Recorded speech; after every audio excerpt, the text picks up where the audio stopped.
There's certainly a very analytical, interesting piece in the Times of India today, and this pertains to India's middle class.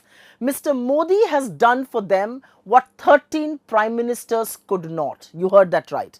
Mr. Modi has taken us back to the pre-British Raj, to the pre-colonial era.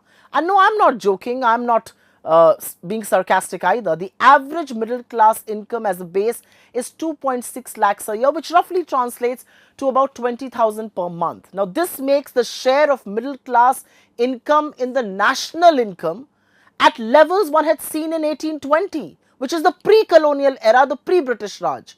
The rich are richer than in 1820.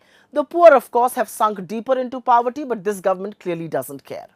Another important analysis is that India pays its workers the lowest anywhere in the world, skilled or unskilled. The ILO data shows that the average hourly wage of an Indian worker is 5th lowest in the world, and someone who has a fancy high degree and is doing a skilled job is being paid the world's 7th lowest wages. Now, an interesting analysis that I came across is, what is middle class India spending on? And this is an eye-opener.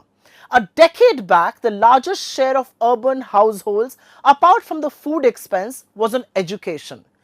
Today, the largest expense apart from food is on transportation, just to get from one place to the other. That gives you a sense of how steeply priced fuel prices are in this country. Middle class India is also increasingly saving less and borrowing more. They are in higher debt. Indian household saving in fiscal year 2012 was 8 times of their debt.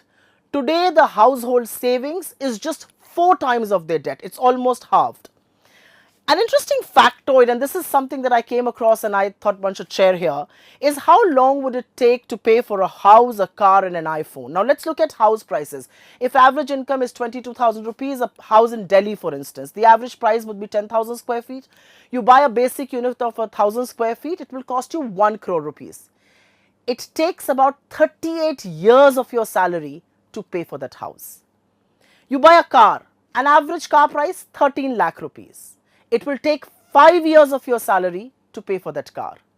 And an iPhone. And no, I'm not talking about the fanciest, most expensive version. Let's look at the cheapest iPhone available in the market. I think it's at about 60,000 rupees. It will take 3 months of your salaries to cover that cost. That's how pitiable the situation of middle class India is. And which is why you see the government talk about every other thing other than economy, other than jobs, other than wages, because this is all weapons of mass distraction.